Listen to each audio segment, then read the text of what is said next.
Hello everyone, my name is Shivam Dubey, your biology educator, and today we are going to study one of the important topic of plant physiology, that is respiration in plant.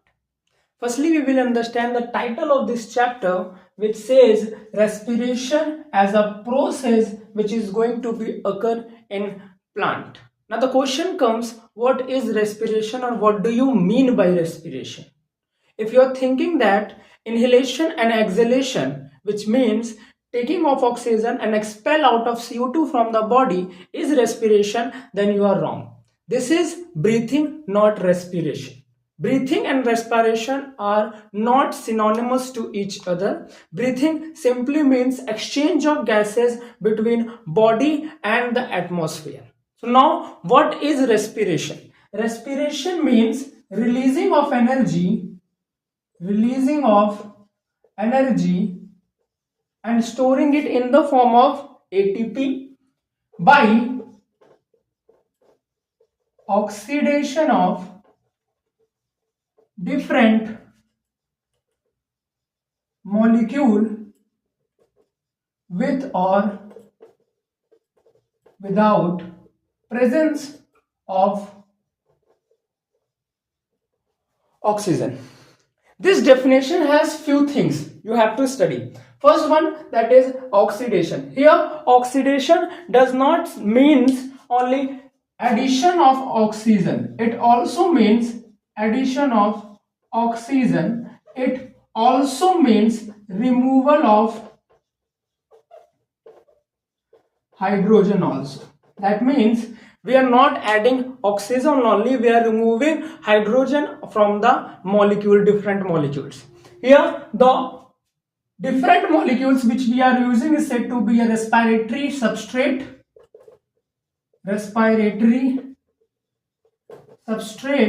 or digested food. We can also say it as a digested food. Suppose we have eaten something, suppose I have eaten potato, it has some starch on it, goes into our body, digestive enzymes digest that food, complex food, and convert it into the form of glucose. That digested food, glucose, is our respiratory substrate. This is the respiratory substrate which we take it, our cell take it as a respiratory substrate, and after adding of oxygen and from the removal of hydrogen, we can release energy from that molecule and store that energy in the form of ATP. Now this glucose, which acts as a respiratory substrate, goes into the cytoplasm of our body, where oxygen is getting added and hydrogen is being removed, which is oxygen, due to which this complex glucose gets broken into a simpler one. Suppose we can say CO2, 6 molecule of CO2 and hydrogen, due to which energy is, after breaking the bonds, energy is getting released, and this energy is stored in the form of ATP, which is said to be a energy currency of the cell. Here the whole process occurs with or without addition of oxygen, which categorizes respiration into a two category, that is first one which is aerobic respiration and the second one which is anaerobic respiration. Let's summarize the whole paragraph or whole definition which is written here. That suppose we have a glucose molecule which acts as a respiratory substrate or which is a digested food material. We add oxygen or remove hydrogen from that, due to which bonds are getting broken and energy is released in the form of ATP or stored in the form of ATP. This is respiration. Now let's get some more point about respiration. Respiration is an amphibolic pathway. Respiration is an amphibolic pathway. What does that mean? What is amphibolic pathway? It means it has both activity, catabolic and anabolic both. Catabolic and anabolic both. How it is catabolic? Because big molecules like glucose gets broken down into CO2, any simpler one, any larger molecules get broken down into the simpler one. This is why it is called as a catabolic and energy is getting released. How it is anabolic? How it is anabolic? Here complex molecule broke down into a simpler one. There is nothing forms. There is a breakdown reaction, break off reaction. That is catabolism. Anabolism means building up reaction.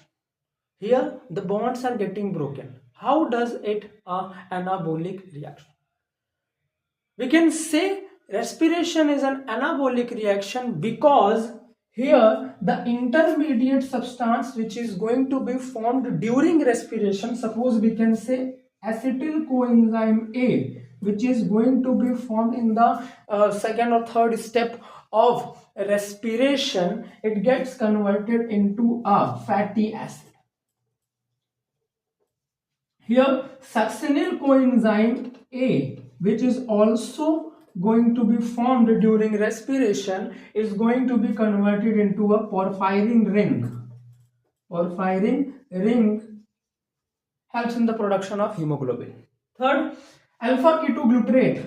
Alpha ketoglutarate and oxaloacetate, which is an intermediate substance which is formed during the respiration pathway or process, it gets converted into a protein. That means here simpler molecules goes to different molecular pool, different reaction pools, and make a complex molecule here. This is why respiration is also said to be an anabolic. If respiration is anabolic and catabolic both, that's why we can say respiration is an amphibolic pathway. Third point is, we know that bonds are getting broken and energy is released. This is called exothermic reaction. That means respiration is an exothermic process. Respiration is an exothermic process. That means energy is going to be released. This will heat up the whole ambience from where this process is going to be happen. This is the whole definition and some few points of the respiration. Now we will understand the types of respiration based on the respiratory substrate and the availability of oxygen during the respiration.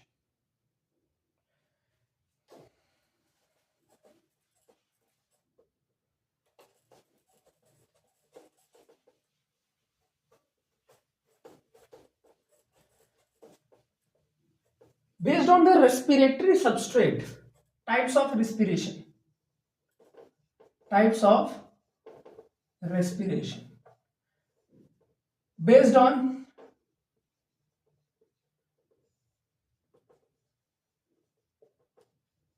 respiratory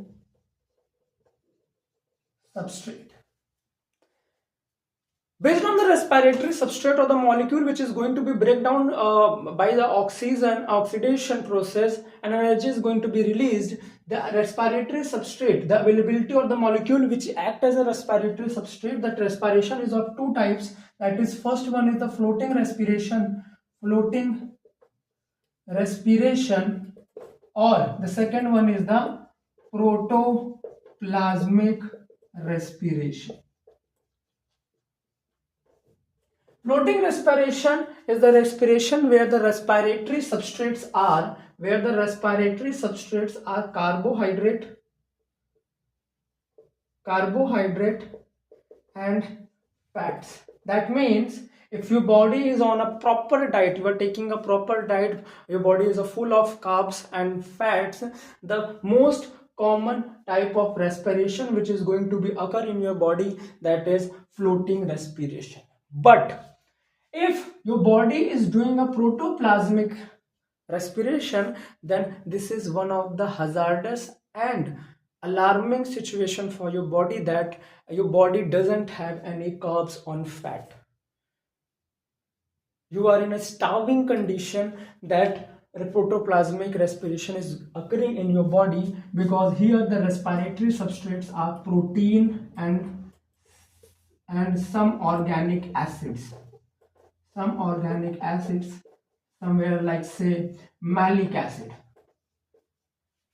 So This is the most common type of respiration based on the respiratory substrate, that is carbohydrates and fats, which is used as a respiratory substrate during respiration. But if this is occurring in your body, that this is one of the emergency condition, that you definitely need to eat something to get this type of respiration in your body. Because if you don't eat anything, you are starving from 2 to 3 days, for 10 days, your body consumes or use all the carbohydrate and fats, and when nothing else left in your body, this type of respiration will going to be occur, where the proteins and organic matter, organic acids is used as a respiratory substrate. So this one is, if this one is occurring, then your body is in good condition, and if this is occurring, this is an alarming situation, okay? And it can be a fatal for your life also. Remember that. Now the second type of respiration, based on the availability of oxygen. If oxygen is present during respiration, then this is called as aerobic respiration. That is called as aerobic respiration. ठीक, respiration. If respiration occurs without the involvement of oxygen, then this is called as anaerobic respiration. Anaerobic respiration. That means aerobic respiration with the addition of oxygen, and without that means without the presence of oxygen, if the respiration occurs, this is called anaerobic respiration. Here the respiratory substrate which is involved in the aerobic respiration is completely oxidized. Here the respiratory substrate will be completely oxidized.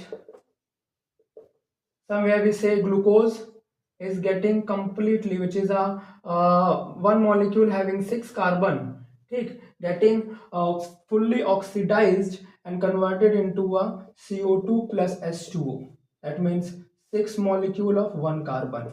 That means it is completely gets broken into the most simplest form. Here also the end product which is going to be released, is non-accumulable. It is not accumulable and non-toxic. That means the end product which is going to be released during aerobic respiration does not accumulate in your body, and it is non-toxic in nature. CO2 which is going to be released very soon, gone. And water is also used. They are not a toxic substance. Here the energy, if there is a complete oxidation, that means maximum amount of energy is going to be released and is stored in the form of ATP. That means here approx 38 ATP is going to be produced. That means it is one of the most used. Here the energy is going to be released in the maximum amount. When anaerobic respiration occurs, it is in the absence of oxygen. Here the respiratory substrate gets partially oxidized, and the end product, which is suppose we can say glucose, is getting converted into a ethanol and lactic acid. This is called ethanol or alcohol fermentation, and this is called as lactic acid fermentation, where the glucose molecule is not completely oxidized, due to which the end product which is formed, this is ethanol and lactic acid, and this end product is toxic also and accumulable also. In our body, if we do circuit training and intense exercises, due to lack of oxygen, our body cells start doing anaerobic respiration, and lactic acid is getting produced as an end product and gets accumulated in our cells, due to which we feel fatigue. That means this is toxic in nature and this is accumulable also.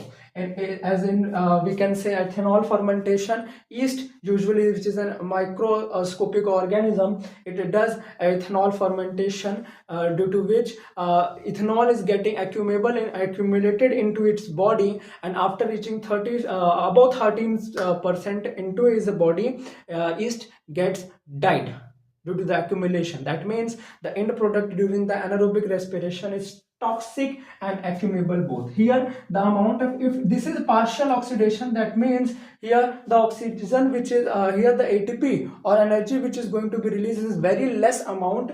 That means here if we compare from the aerobic respiration, only 2 ATP is going to be produced. That means less than 7%. Less than 7% energy is utilized of glucose. Less than 7% of energy. That is very less amount. That is very less amount of energy is getting produced. That means these are the two types of respiration based on the availability of oxygen. First one is aerobic respiration, where the oxygen is involved, and now where oxygen is involved, it is the last process where the last electron acceptor is the oxygen molecule. Here there will be a complete oxidation of glucose, due to which energy is going to be released in the maximum amount and gets converted into in the form of ATP. Here there will be a partial oxidation, due to which less amount of energy is released, and the end product which is going to be released and during this process is toxic also and accumulable also, and it can be fatal for the life also.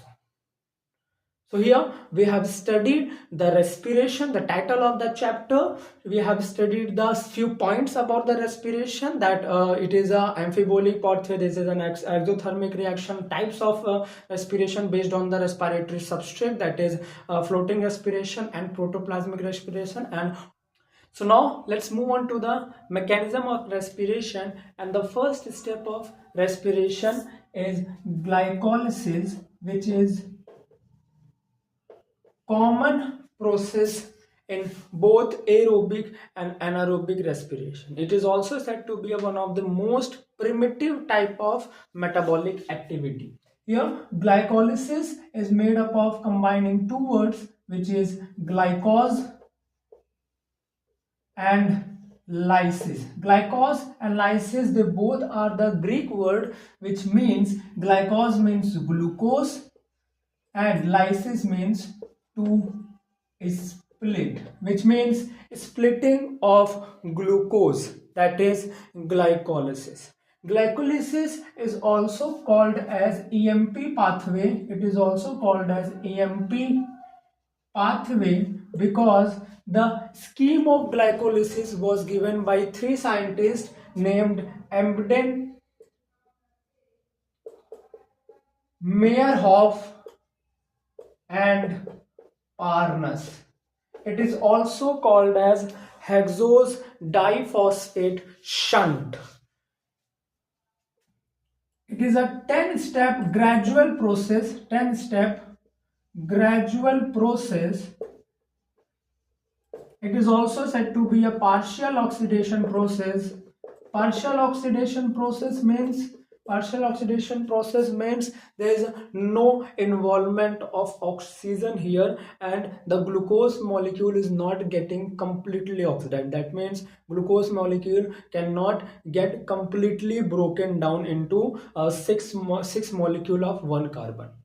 Here we get, after the process, after the gradual 10-step process, slow process, we get only two molecules of pyruvate or pyruvic acid, which is having a 3 carbon each. That means glucose molecule, which is having a 6 carbon, one molecule is broken down into two molecules of 3 carbon pyruvate or pyruvic acid, which is not completely oxidized.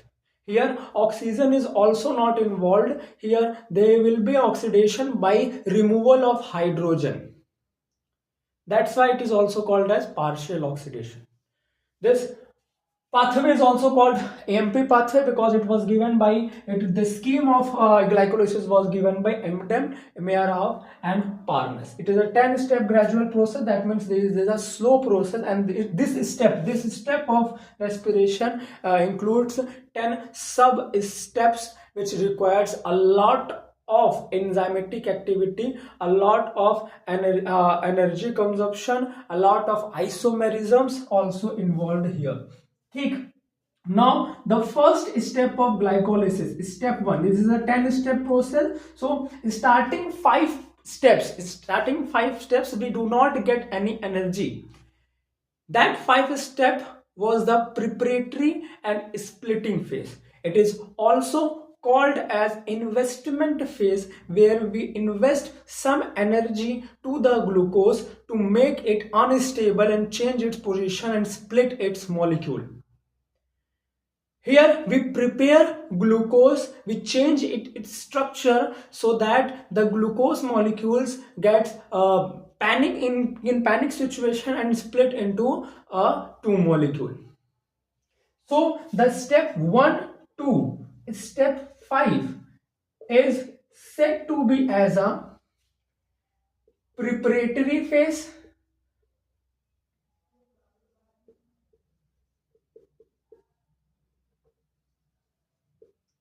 isomerism phase, or it is also called as investment phase.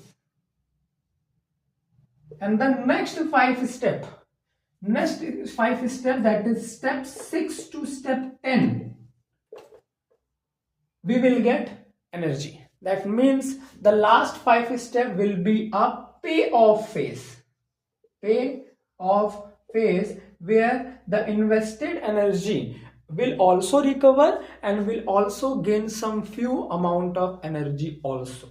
That means at the starting point of the glycolysis, glucose, we have to make the glucose phosphorylated, change its structure so that it can split into a different molecule. And after that the molecules has been made, these molecules on various reaction step gave rise to a lot of energy or byproduct of energy sources, just like not a substrate level energy but a energy source such as NADH. ATP is a direct energy substrate which is formed during this step. The first out of 10 steps, the first step is step 1. Step 1, where this glucose molecule, having 6 carbon, 1 molecule, with the help of enzyme that is called as hexose kinase. That means there will be a phosphorylation of sugar. The first step is the phosphorylation of sugar, where the phosphate is getting added to the glucose. That is, and the enzyme involved here is hexokinase. Hexo means there is a hexose sugar involved, and kinase means to add phosphate, to add energy. Here Mg2 plus is also involved during the process. Now glucose hexokinase enzyme, and we have to, it is an preparatory phase or investment phase. So ATP will be used here, 1 phosphate will be given to the glucose, and glucose connect this phosphate into its sixth carbon. That means it gets converted into a glucose 6 phosphate. Suppose I'm saying that there is 6 carbon, 1 2 3 4 5 6, 1 2 3 4 5 6, यहाँ पे आपका क्या add हो जाएगा, phosphate आके add हो जाएगा. Here the phosphate will get added at the 6th carbon position and it get converted into a glucose 6 phosphate. That means this glucose molecules get charged now. ठीक. Now the second step of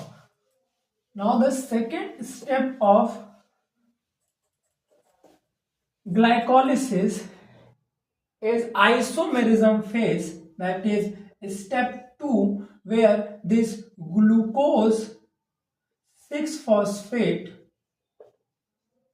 1 2 3, 4, 5, 6. Here phosphate is being added. Here the phosphate is added in the sixth carbon position, will get isomerized. That means here the enzyme which are involved here, that is phospho, here it is a phosphate, a hexose sugar, phosphate hexose isomerase enzyme. That means this enzyme will change the structure of the glucose so that we can add one more phosphate in future, because glucose has first carbon have a CHO group, aldehyde group में कभी भी आपका phosphate add नहीं होगा. There will be no addition of phosphate in the first carbon having a functional group CHO. So we have to change the structure of the glucose molecule into a fructose, which is an isomer of a glucose, having a C6H12O6. That means general formulas are same but the structure are different. Here we have to convert glucose 6 phosphate into fructose 6 phosphate, so that the first carbon also doesn't have any functional group and we can add phosphate on that. Phosphose hexose isomerase enzyme converts glucose 6 phosphate into a fructose 6 phosphate. Now this fructose 6 phosphate doesn't have any functional group in the first carbon, so now we can add one more phosphate, or we can also phosphorylate this fructose 6 phosphate. Step 3 will be where fructose 6 phosphate gets converted into a fructose 1,6 biphosphate. That means there will be an addition of one more phosphate here. That means there will be another investment phase where one phosphate is getting added to a fructose 6 phosphate. Here 1, 2, 3, 4, 5, 6. Sixth carbon having phosphate group. Here 1, 2, 3, 4, 5, 6. So first carbon also get a phosphate group. Fructose 1, that means first carbon also have phosphate, and the sixth carbon will also have phosphate, that is fructose 1,6 biphosphate. Here the enzyme which is involved here, that is phospho, we are adding phosphofructose, and that means we have fructose 6 phosphate, the molecule which is phosphofructose, and we are adding one more phosphate in, that means kinase involved here, kinase enzyme. So the name is phosphofructose kinase enzyme involved here, which add one more phosphate group to the fructose 6 phosphate, and the molecules which is now formed, that is fructose 1,6 biphosphate. Now let's recall all the three first step of glycolysis. The first one is glucose, where for first step where there is a phosphorylation reaction, where glucose having one molecule of 6 carbon, we attach phosphate on the 6th carbon group by the help of enzyme hexokinase, and give one ATP, so that converted into an ADP, and phosphate is getting released and attached to the glucose molecule in the 6th carbon position and gets converted into a glucose 6 phosphate. This glucose 6 phosphate we have to add one more phosphate, but the first carbon have a functional CHO group, so we change the structure by using isomerase enzyme. The enzyme which is involved here, that is phosphohexose isomerase enzyme, which converts this glucose 6 phosphate into a fructose 6 phosphate. Now first carbon is doesn't have any functional group, so this can also attach one more phosphate group. Now the third step is where fructose 6 phosphate is getting converted into fructose 1,6 biphosphate by the enzyme phosphofructose kinase enzyme. So the initial three step is a preparatory and isomerism phase, where we can prepare the glucose and make it unstable or charged so that it can split in the further process. So the fourth step, the step 4 will be a splitting phase. The step 4 will be a splitting phase, where this fructose 1,6 biphosphate,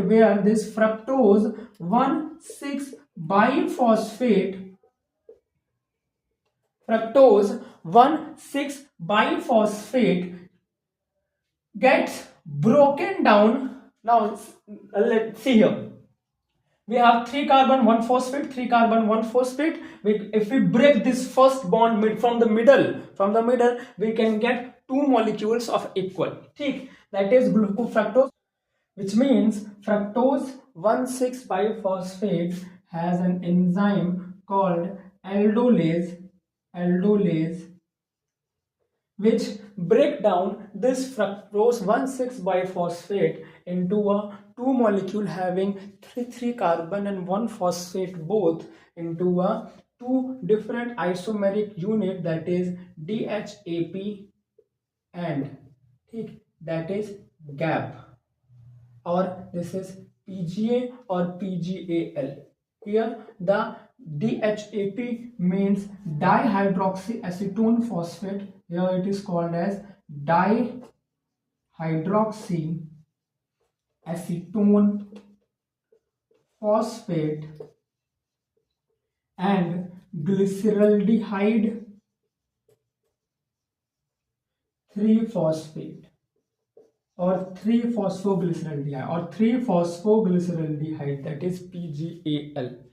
Now we need only, here we get one molecule of 3 carbon, which is DHAP, and one molecule having 3 carbon, which is glyceraldehyde 3-phosphate. Here we have from where it is getting one molecule having 6 carbon of fructose 1,6 biphosphate. Now both the product which is formed during the step 4 have 3 carbon each and 1 phosphate group attached to that. Now we don't need two different isomeric unit for the further step, so we can convert this DHAP into a glyceraldehyde 3-phosphate. That means step 5 is also a isomeric process. Step 5 is also a isomeric process, where DHAP with the involvement of this DHAP is a 3 carbon sugar, that is triose having a phosphate group attached. That means this is a 3 carbon sugar. That means the enzyme which is involved is known as triose, having phosphate group attached, that is triose phosphate, and we will change its structure. That's why we can isomerase that. The enzyme is called as triose phosphate isomerase enzyme, which convert this DHAP into a glyceraldehyde 3-phosphate. Convert into a glyceraldehyde 3-phosphate. So from here, after completing the 5th step, we get two molecules of glyceraldehyde 3-phosphate and phosphoglyceraldehyde. After completing the 5 process, you have seen that there is no amount of energy is getting released. Here we are just preparing the glucose to release the energy by investing some energy here and converting the structures one by one. Here the two steps, which is phosphorylated step. One step is the splitting step, and the step is called as the isomeric step. First step, step 1, where glucose is getting converted into a glucose 6-phosphate. It is an phosphorylation reaction. Second step is an isomeric reaction, where glucose 6-phosphate isomerase to change its structure into a fructose 6-phosphate. Third step is also again a investment phase, where phosphorylation involved fructose 6-phosphate getting converted into a fructose 1,6 biphosphate. Now the fourth step is the main splitting process, where this fructose 1,6 biphosphates gets converted into a two molecules of 3 carbon sugar. Fifth step, is again an isomeric reactions where the DHAP gets converted into a glyceraldehyde 3-phosphate, getting converted into a glyceraldehyde 3-phosphate. So after that, now after completing the fifth step, now the every isomeric reaction, every phosphorylation is done. Now we will get some energy here. That means after this step, sixth step will be the payoff phase where we get some energy. We are doing, remember, we are doing the glycolysis to extract energy. Initial 5 step we are just preparing. From the sixth step we are getting some energy here. So let's see what step 6 is saying. Here we are saying we denote two molecule by, we are not writing any two enzyme, two name others, that is one for glyceraldehyde 3-phosphate, glyceraldehyde 3-phosphate. We are just writing glyceraldehyde 3-phosphate and multiplied it by 2. You will understand that there are two molecules are present here. Okay? That is glyceraldehyde 3-phosphate. Step 6. Step 6, glyceraldehyde 3-phosphate. How many molecules of glyceraldehyde 3-phosphate? 2 molecules. Take here we are denoting it as a 2. Take, writing it once, just remember there are 2 molecules involved here. Take glyceraldehyde 3-phosphate. Here this is the first step of the payoff phase. Here that glyceraldehyde 3-phosphate, glyceraldehyde 3-phosphate dehydrogenase enzyme involved. Dehydrogenase enzyme involved here. That means this enzyme is saying what? This enzyme is saying that glyceraldehyde 3-phosphate will get dehydrogenated. That means hydrogen will be removed from glyceraldehyde 3-phosphate. If the hydrogen is getting released, it will attach to the energy source, that is NAD plus, and it oxidized to the NADH plus H. Here it gets oxidized into NADH plus H. Here this is the step of oxidation.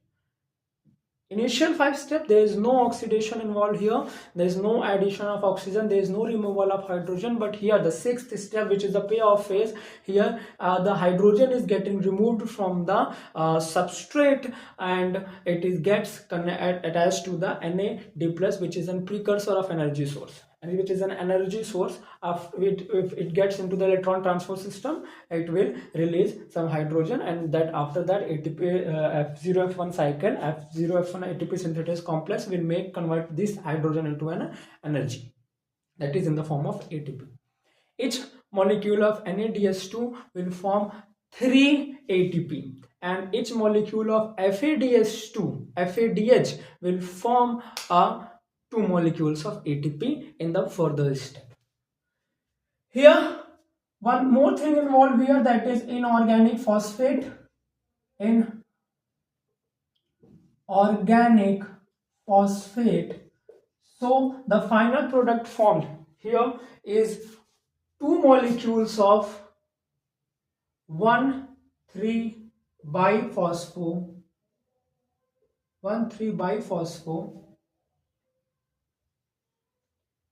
glycerate.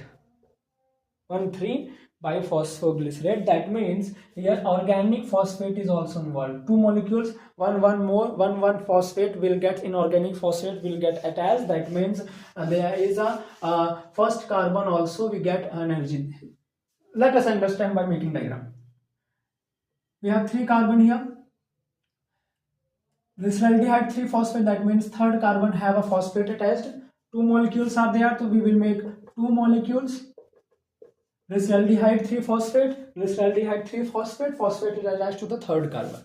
Now here if the inorganic phosphate is added, so 1 2 3, third carbon have phosphate, third carbon have phosphate. Now here inorganic phosphate will get attached to the first carbon. That means here also that is 1 3 by 1 3 biphospho 1 3 biphosphoglycerate 1 3 biphosphoglycerate. And how much molecules? There are two molecules of 1 3 biphosphoglycerate is formed here. Remember? Clear? Now step 7. Step 7, where we have extra phosphate given to the glyceraldehyde 3 phosphate and converted into a 1 3 biphosphoglycerate. We remove that phosphate and make a substrate level phosphorylation. That means we are directly getting ATP here. Directly getting ATP here. That means step 7, where we get it is also called as substrate level phosphorylation.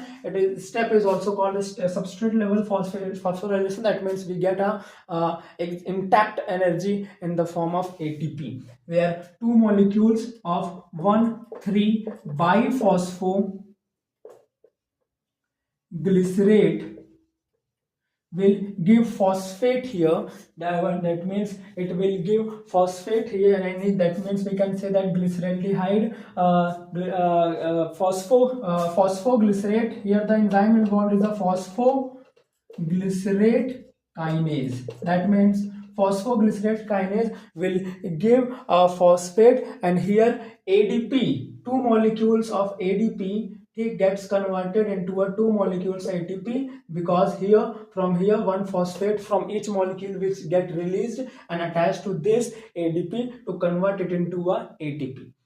With the presence of enzyme phosphoglycerate kinase. Here the also addition of phosphate here.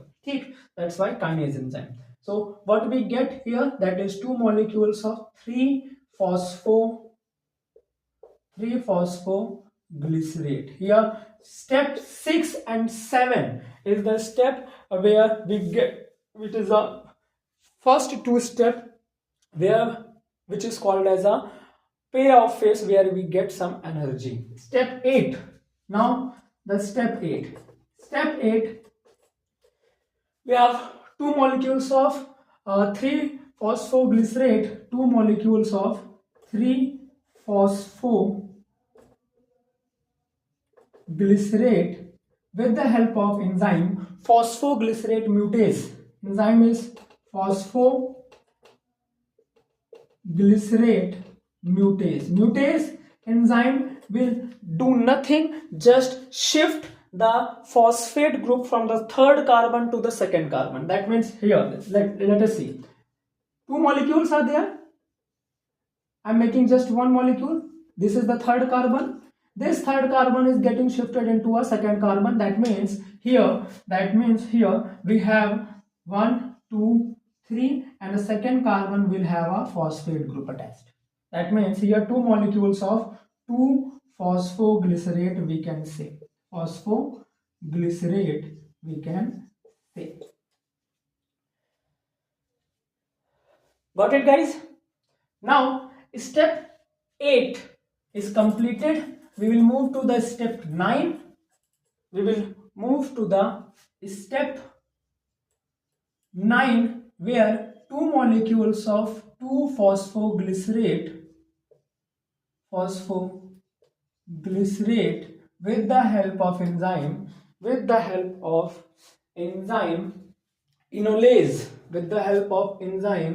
enolase gets converted into a 2 molecules of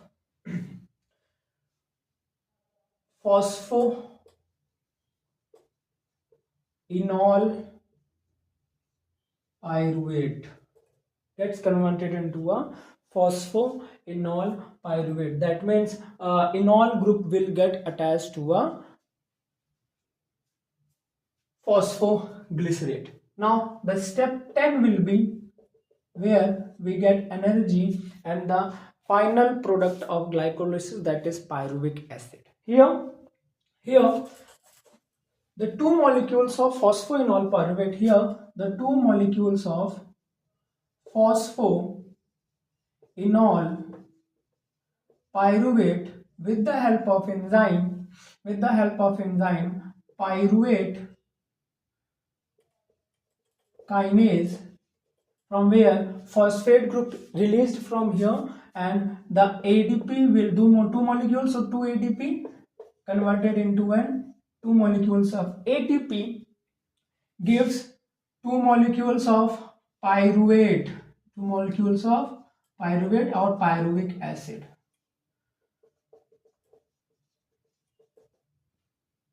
Two molecules which is having a 3 carbons each. So now we get a final product, and here also we have a substrate level phosphorylation where we get 2 energy extra. So if we take a conclusion, initial 5 step is just a preparatory investment or splitting phase where we are just preparing. In the next 5 step, we get a continuous energy after and after process. In the sixth process, we get a energy source, that is NADH2, where the actual oxidation process is taking place. Seventh and 10th step is that where we get a substrate level phosphorylation and substrate level ATP we get from there. Now if we get on a conclusion, if we wanted to get a conclusion that from glycolysis how much amount of energy we are getting, remember, if we getting total everything, we concise everything what we have invested, what we have got. We have invested 2 ATP here during the process. In which steps we use that 2 ATP? First and third step. Okay. Invested 2 NADH, we got step 1, step 3. Step 1 and step 3, we have invested 2 ATP. NADH we got from step number 6, and 4 ATP we have earned or received, reward we get in the form of reward from step 7 and 10.